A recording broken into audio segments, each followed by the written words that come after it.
ট্যাঙ্কির জলে বিষ আজকে দিয়েছে খেয়ে বুঝতে পেরেছি।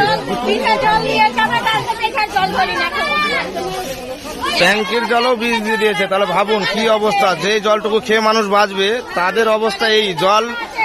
জল খেয়ে মানুষ বাঁচবে, সেই জলটাকেও বিষ দিয়ে দিয়েছে। তাহলে ভাবুন কত ছোট্ট। এটা কয় মাস হলো? হ্যাঁ, 5-6 দিন হলো। তার অবস্থা এই। আজকে তার সেই বাচ্চাটার ঘর ছাড়তে হলো। ঠিক আছে, এই বাচ্চাটার কি অপরাধ?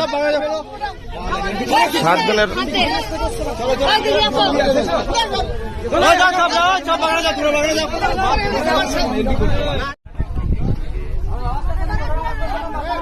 আস্তে, তাড়াহুড়া করবেন না, এখানে কোনো টেনশন নাই, কেউ তাড়াহুড়া করবেন না। এদিক দিয়ে যাবেন, এখান থেকে যান, ওইখানে পুলিশ আছে, যার যার নাম বলবেন এন্ট্রি করবে, যান এখান থেকে যান, অসুবিধা নাই। এখান থেকে সবাই আমরা হিন্দুরা আছি, টেনশন নাই। এখান থেকে যাও, কোন টেনশন করেন না। বাড়িতে কেউ যদি থাকে ফোন করে ডেকে নিন, তারাও যেন চলে আসে। ঠিক আছে, ডেকে নিন। ঠিক আছে,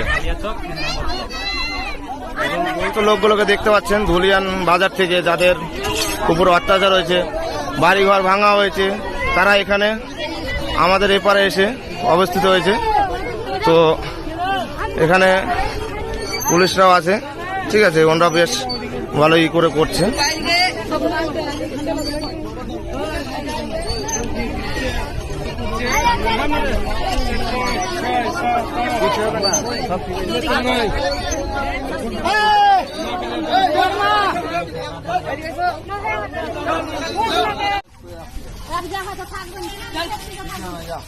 যান, অসুবিধা নাই।